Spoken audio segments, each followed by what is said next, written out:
students, today we will discuss the medicinal chemistry a topic that is anti-tubercular agents. Anti-tubercular agents कौन सी agents होते हैं? सबसे पहले मैं बात करूंगा डेफिनेशन की। तो बेसिकली टीबी का जो एक बैक्टीरिया होता है जिसको अपन बोलते हैं माइकोबैक्टीरियम ट्यूबरक्लोसिस। माइकोबैक्टीरियम ट्यूबरक्लोसिस से ट्यूबरक्लोसिस होता है। उस ट्यूबरक्लोसिस को ट्रीट करने के लिए जो हम ड्रग्स देते हैं, हम आज उनका क्लासिफिकेशन पढ़ने वाले हैं medicinal chemistry point of view से। तो यहाँ पे क्वेश्चन क्या बनता है, यूनिवर्सिटी एग्जाम में क्वेश्चन ये बनता है कि डिस्कस या right short note on anti tubercular agents.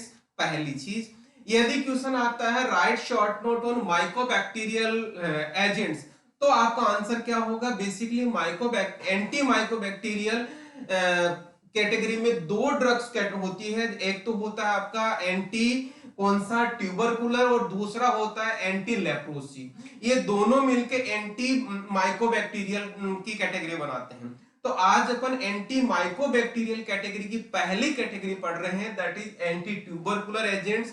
और एंटी ट्यूबरकुलर एजेंट्स की डेफिनेशन ये है, agents which are used to treat और इनहिबिट और kill the micro organism that is mycobacterium tuberculosis known as anti tubercular drugs. Okay, तो अपन बात करेंगे इनकी क्लासिफिकेशन की। तो क्लासिफिकेशन, जब भी आपको मेडिसिनल केमिस्ट्री में क्लासिफिकेशन की बात आती है तो थोड़ा सा मैं यहाँ पे एम्फेसिस दे दूं।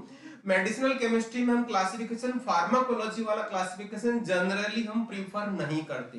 रीजन यहाँ पे है, हम बात कर रहे हैं मेडिसिनल केमिस्ट्री की। तो मेडिसिनल केमिस्ट्री में यहाँ ध्यान देना है कि आपको केमिकल क्लास लिखनी है, ना कि फार्माकोलॉजिकल। यदि किसी कंडीशन में आपको पॉसिबल नहीं है केमिकल क्लास लिखना, तब उस सिचुएशन में आप केमिकल फार्माकोलॉजिकल क्लास लिख सकते हो। तो ये यहाँ पे अपन केमिकल क्लास पढ़ेंगे। तो देखिएगा यहाँ पे सबसे पहले है यहाँ पे एंटी ट्यूबरकुलर एजेंट्स का क्लासिफिकेशन की बात करेंगे। क्लासिफिकेशन में देखना दो कैटेगरीज में बांटा है आपको। पहला है सिंथेटिक और दूसरा है नेचुरल, जिसको हम बोलेंगे एंटीबायोटिक्स। ओके, तो दो कैटेगरी हो गई। पहली कैटेगरी में ध्यान दीजिएगा, पहला है हमारा एसिड्स।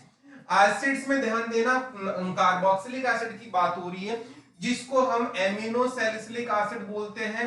दूसरा यहाँ पे कैसे, इसको पैरा एमिनो भी बोलते हैं। तो इसका जो शॉर्ट फॉर्म बोला जाता है आपको सिलेबस में मिलेगा पास, जिसको हम पैरा एमिनो सैलिसिलिक एसिड बोलते हैं।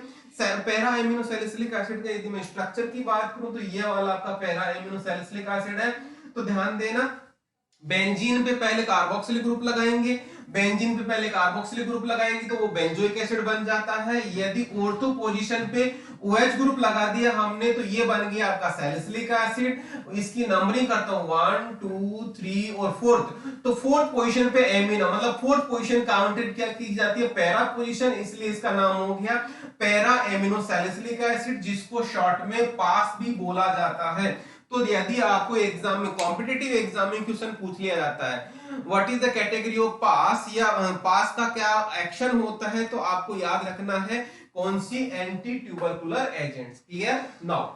फिर उसके बाद में दूसरी कैटेगरी है हमारा एल्कोहल्स।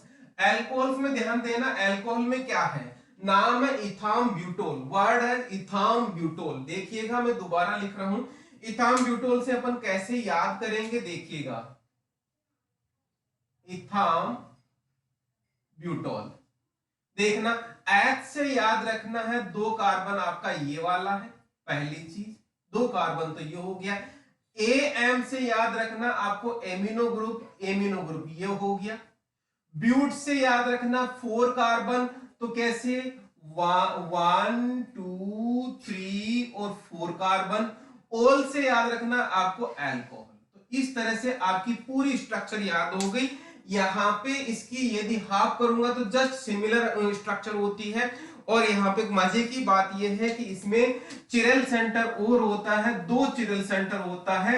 तो इसकी जब केमिस्ट्री पढ़ेंगे, इसकी डिटेल पढ़ेंगे, तो इसकी स्टीरियो केमिस्ट्री भी आपको याद रखनी है कि कौन सा फॉर्म इसका एक्टिव होता है। ओके, तो ये हो गया आपका इथाम ब्यूटोल। अब बात करते हैं, ध्यान देना, अल्कोहल से याद हो गया होगा, ये वाला अल्कोहल हो गया, OH group, that is ethambutol. Clear है। यदि आप इसके स्ट्रक्चर और इसके नाम को कोरिलेट कर लेंगे, आपको स्ट्रक्चर ऑटोमेटिक याद हो जाएगी। ओके, फिर बात करेंगे एमाइड्स। एमाइड्स में देखना आइसोनियाजिड, आइसोनियाजिड कौन सा है, ध्यान देना। इससे पहले मैं आपको एक चीज और बताऊंगा, सबसे पहले बताऊंगा निकोटिनेमाइड का स्ट्रक्चर। तो देखना एक स्ट्रक्चर होता है कौन सा, यदि पिरिडीन, ये न्यूक्लियस होता है आपका पिरिडीन, इस पिरिडीन पे कार्बोक्सिलिक ग्रुप होता है तो उसको बोलते हैं निकोटिनिक एसिड। क्या नाम होता है इसका, नाम होता है nicotinic acid, nicotinic acid. Okay, यदि मैं इसका एमाइड बना रहा हूं, यदि मैं इसका एमाइड बना रहा हूं तो ये इसका नाम होगा निकोटिनेमाइड, निकोटिनेमाइड। ओके, ये तो इसका एमाइड हो गया। निकोटिनिक एसिड आपको याद रखना है, पिरिडीन की मेटा पोजीशन पे कार्बोक्सिलिक ग्रुप होगा तो हम उसको निकोटिनिक एसिड बोलते हैं।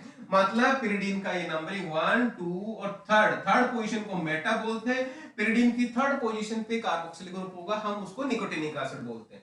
और उसका हमने एमाइड बना दिया तो ये निकोटिनेमाइड हो गया। ध्यान दीजिएगा, उसी तरीके से ध्यान देना, निकोटिनेमाइड हो गया। अब यदि मैं इसका आइसोमर है क्या, यदि आप थोड़ा सा कोरिलेट करेंगे, आइसोमर किस तरीके से मैं समझा रहा हूं कि यहाँ पे जो एमाइड है वो इसकी नेक्स्ट पोजीशन पे जुड़ रहा है तो इसको आइसोनिकोटिनिक एसिड डेरिवेटिव बोलते हैं। क्या बोलते हैं, आइसोनिकोटिनिक एसिड। मतलब निकोटिनिक एसिड की यह वाली पोजीशन पे हो जाए तो हम उसको आइसोनिकोटिनिक एसिड बोलते हैं। तो यहाँ पे ये जो मॉलिक्यूल बना है इस पार्ट को हम बोलते हैं हाइड्राजाइड। क्या बोलेंगे, हाइड्राजाइड। ओके, हाइड्राजीन से बना है तो हाइड्राजाइड हो गया। तो इसका नाम जो बनता है आइसोनिकोटिनाइल हाइड्राजाइड। क्या बोलते हैं इसको, इसका नाम होता है, मैं यहां लिख रहा हूं इसका नाम आइसोनिकोटिनाइल हाइड्राजाइड, हाइड्राजाइड। इसलिए इसका नाम जो होता है वो आईएनएच के फॉर्म में रहता है। आई से आइसो याद रखना, एन से निकोटिनाइल याद रखना, एच से हाइड्राजाइड लिखना। मींस जो आइसोनियाजिड का जो स्ट्रक्चर है या शॉर्ट में बुक्स में भी मिल जाएगा, आईएनएच के फॉर्म में बोला जाता है। वो आईएनएच क्या होता है शायद समझ में आ गया होगा, दोबारा बता रहा हूं, आइसोनिकोटिनाइल, आइसोनिकोटिनाइल हाइड्राजाइड, इसको बोलते हैं आईएनएच। ओके, अब अपन बात करते हैं पायराजिनेमाइड। तो देखिएगा बहुत सिंपल है, ये पायराजीन का स्ट्रक्चर हो गया, ये पायराजीन हो गया, पायराजीन का ये वाला स्ट्रक्चर हो गया, एमाइड ये लिंकेज हो गया जिसको हम बोल रहे हैं आपका पायराजिनेमाइड का ये वाला स्ट्रक्चर हो गया। बहुत सिंपल है। पायराजीन क्या होता है, 6 membered ring containing 2 nitrogen eight para position. 6 membered ring हो गई containing 2 nitrogen eight para position each other, तो उसको हम पायराजीन बोलेंगे। एमाइड हो गया तो पायराजिनेमाइड हो गया। ओके, तो ये हो गया सारे के सारे, देखना आपको समझ में आ रहा होगा, ये एमाइड हो गया, ये वाला एमाइड हो गया और ये एमाइड हो गया। तो इस तरह से हमारा तीनों स्ट्रक्चर कंप्लीट हुआ यहाँ पे एमाइड का। क्लियर। अब अपना बात करते हैं नेक्स्ट, पिरिडीन थायोएमाइड। देखिएगा ये कैसा है, आपको एक स्ट्रक्चर यहाँ दिख रहा है, ये वाला स्ट्रक्चर है आपका पिरिडीन, ये आपका स्ट्रक्चर है पिरिडीन, पायरिडीन जिसको कौन बोलते हैं, पायरिडीन किसको बोलते हैं, 6 मेंबर्ड रिंग कंटेनिंग 1 नाइट्रोजन, उसको हम पिरिडीन बोलते हैं। और देखना ये जो स्ट्रक्चर बन रही है, ये वाली जो स्ट्रक्चर बन रही है, ये कैसा फॉर्म है जिसमें थायो ऑक्सीजन यदि यहां होता तो एमाइड होता, यदि वहां पे सल्फर हो गया तो उसको क्या बोलेंगे, थायोएमाइड। क्या बोलेंगे अपन, इसको बोलेंगे थायोएमाइड। ओके, तो इस तरह से यहां पे ध्यान देना, पिरिडीन और थायोएमाइड यही वाली कैटेगरी यहां पे ये है। अब देखना यहाँ पे कौन कौन, ये आर जुड़ा हुआ है, इस आर की जगह में यदि इथाइल ग्रुप जोड़ता हूं, यदि इथाइल ग्रुप जोड़ता हूं तो क्या नाम आता है, इथियोनेमाइड। क्या नाम आता है आपका, ये आपका आ गया इथियोनेमाइड। ओके, ये इथाइल जोड़ूंगा तो ये एच से याद आ गया, यदि तीन कार्बन जोड़ूंगा तो इसका नाम आ गया प्रोथायोनेमाइड, प्रोथायोनेमाइड। ओके, ये हो गया। और यदि सिर्फ हाइड्रोजन ही जोड़ूंगा, मतलब यहाँ पे हाइड्रोजन है, हाइड्रोजन नहीं तो मतलब कोई सब्स्टिट्यूशन नहीं है, तो इसका नाम हो गया थायोआइसोनिकोटिनेमाइड। कौन सा वाला फॉर्म हो गया? लगभग लगभग ये वाला फॉर्म हो गया, ये वाला। इसमें ये भी नहीं है तो ये हो गया। इसको हम बोल रहे हैं थायो और आइसो पोजीशन पे जुड़ा हुआ है। ये नॉर्मल पोजीशन है, ये आइसो पोजीशन है पैरा वाली। तो ध्यान देना, इसका जो नाम बना कौन सा बना? थायो आइसो निकोटिनेमाइड। ये हो गया इसका नाम। शायद आपको याद हो गया होगा थायो आइसो निकोटिनेमाइड हमने क्यों लिखा है। फिर उसके बाद में ध्यान देना, ये हमारी कंप्लीट हुई, तीनों हमने नाम कंप्लीट कर लिए। इथियोनेमाइड, प्रोथायोनेमाइड और थायो आइसोनिकोटिनेमाइड, हमारा स्ट्रक्चर कंप्लीट हुआ। फिर आता है हमारा नेक्स्ट एमाइड थायोयूरिया। इसका एग्जांपल है थायासीटाजोन। वो कैसे है देखना, ये वाला तो आपका पार्ट हो गया एमाइड वाला, जिसको हम बोलेंगे एमाइड। और ये वाला पार्ट हो गया कौन सा, जिसको हम बोलेंगे थायोयूरिया। तो हमारी जो क्लास बन रही है कौन सी बन गई? एमाइड थायोयूरिया बन गया यहाँ पे। और जो स्ट्रक्चर बना है वो किसका स्ट्रक्चर बन गया? ये हमारा हो गया थायासीटाजोन। इसको कैसे याद करना मैं बता रहा हूं। अब थाया से आपको याद रखना है सल्फर, थाया से थायोयूरिया याद रखना है। ऐसे से एसिटा, एसिटा से याद रखना है एसिटामाइड, ये वाला पार्ट एसिटामाइड। और जोन से याद रखना है आपको ये वाला पार्ट एजोन। क्यों? क्योंकि ये जब बनते हैं जोन से, आपको इसका याद रखना। ये कैसे बनता है ये भी मैं बता देता हूं। ये ऐसे बनता है, CHO फॉर्म से जुड़ता है और NH2N के फॉर्म में रिएक्शन होती है, तो यहां से वाटर मॉलिक्यूल बाहर निकलता है। उस सिचुएशन को हम जोन बोल रहे हैं। तो ये आपको याद रखना है, पूरा का पूरा स्ट्रक्चर कंप्लीट याद हो जाएगा। बीच में बटोबे से अपन को फिनाइल रिंग याद रखनी है। क्लियर? फिर उसके बाद में ये हो गया हमारा थायोसीटाजोन। फिर सिंथेटिक की लास्ट कैटेगरी आती है फेनाजीन। ये फेनाजीन को हम कौन सी कैटेगरी में लेते हैं? डाई के फॉर्म में भी लेते हैं। जनरली डाई के फॉर्म में लिया जाता है। कैसे देखिएगा, फेनाजीन जो होता है, जो ये रिंग सिस्टम है आपकी, ये रिंग सिस्टम है। इस रिंग सिस्टम को हम फेनाजीन बोलते हैं। 1 2 3 4 5 6 7 8 9 और 10, इस तरह से इसका नंबरिंग सिस्टम होता है। जो ये रिंग सिस्टम होता है उसको बोलते हैं अपन फेनाजीन। ये जो रिंग सिस्टम है हम इसको फेनाजीन रिंग सिस्टम बोलते हैं। और ये बाकी जो तीन सब्स्टिट्यूशन है, पैराक्लोरो और पैराक्लोरो एमीन और फिर उसके बाद में आइसोप्रोपाइल इमीन फॉर्म, ये तीन फॉर्म होता है। आइसोप्रोपाइल इमीन, इमीन किसको बोलते हैं? नाइट्रोजन डबल बॉन्ड के साथ जुड़ा रहता है, उस सिचुएशन को हम इमीन बोलते हैं। ये हो गया हमारा क्लोफाजीमीन का स्ट्रक्चर। इमीन से याद रखना, ये वाला इमीन बॉन्ड बना हुआ है। इमीन से याद रखना, इमीन बना हुआ है। क्लोर से याद रखना, ये क्लोर और ये क्लोर, ये दो जुड़ा हुआ है। इस तरह से आपका स्ट्रक्चर याद हो जाएगा। ओके, फिर आता है नेक्स्ट कौन सा? एंटीबायोटिक्स का। तो कुछ एंटीबायोटिक्स है जो एंटी ट्यूबरकुलर एक्टिविटी देती है, मींस जो माइकोबैक्टीरियम ट्यूबरकुलोसिस है उसके अगेंस्ट काम करती है। क्योंकि आपको ये भी पता है कि particular antibiotic particular micro organism को ही किल करती है, उसकी ग्रोथ को इनहिबिट करती है। जो एंटी ट्यूबरकुलर एजेंट्स होते हैं that is capreomycin as antibiotic, cycloserine, kanamycin, rifampicin, rifampicin is the important, cycloserine is the important, rifamycin again it important, and streptomycin, streptomycin is the preferred one।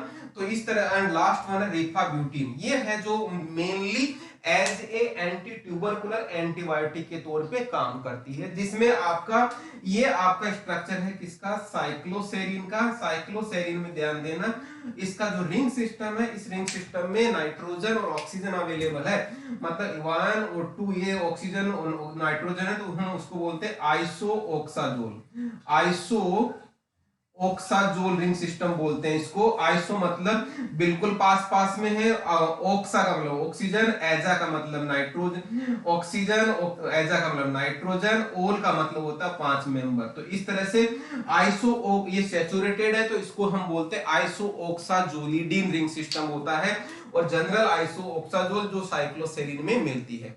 ये है आपका पूरा का पूरा क्लासिफिकेशन। अब मैं बात करता हूं यदि यूनिवर्सिटी एग्जाम में क्वेश्चन बनता है तो पूरा का पूरा जो मैंने बताया पूरा का पूरा लिख दोगे, पूरे नंबर तय है। अब मैं बात करता हूं यहाँ पे कॉम्पिटेटिव एग्जाम्स में, तो कॉम्पिटेटिव एग्जाम में क्वेश्चन क्या पूछा जाता है। सबसे पहले तो इन ड्रग्स का सभी किसी का भी आपसे पूछ लिया जाता है कि कौन सी कैटेगरी की ड्रग है। सिंपल सी बात कहूं तो आपको याद रखना एंटी ट्यूबरकुलर, कोई सी भी ड्रग का नाम दे दिया एंटी ट्यूबरकुलर, ठीक है। फिर उसके बाद में आईएनएच का पूछ लिया जाता है और पास का बारे में पूछ लिया जाता है जो मैंने शॉर्ट में बताया है। फिर उसके बाद में यहाँ पे इथाम्ब्यूटोल के बारे में क्वेश्चन आया हुआ है, इसकी स्टीरियोकेमिस्ट्री से रिलेटेड क्वेश्चन आया हुआ है। फिर उसके बाद में क्लोफाजीमीन पे क्वेश्चन आया हुआ है, a dye which is used, question क्या आया हुआ है, a dye which is used as a anti tubercular drug known as, नाम ना आपको याद रखना है क्लोफाजीमीन। मैंने वर्ड पहले ही बोल दिया है कि कौन सी क्लोफाजीमीन होती है, कौन सा डाई होती है, ओके। फिर उसके बाद में क्वेश्चन क्या बनता है, ऐसी एंटीबायोटिक्स जो as a anti tubercular action देती है। तो यहाँ पे आपको इन सभी एंटीबायोटिक्स का नाम याद रखना है जो एंटी ट्यूबरकुलर ड्रग्स देती है। This is related to means competitive exam point of view से, मतलब फार्मासिस्ट कहूंगा, चाहे डीसीओ कहूंगा, चाहे जीपेट कहूंगा, इन सभी में medicinal chemistry point of view से क्वेश्चन इंपॉर्टेंट बनते हैं। बट ओबीएस है फार्माकोलॉजिकल क्वेश्चन जरूर बनेंगे इसमें से, जो डिटेल हम बाद में पढ़ेंगे, ओके।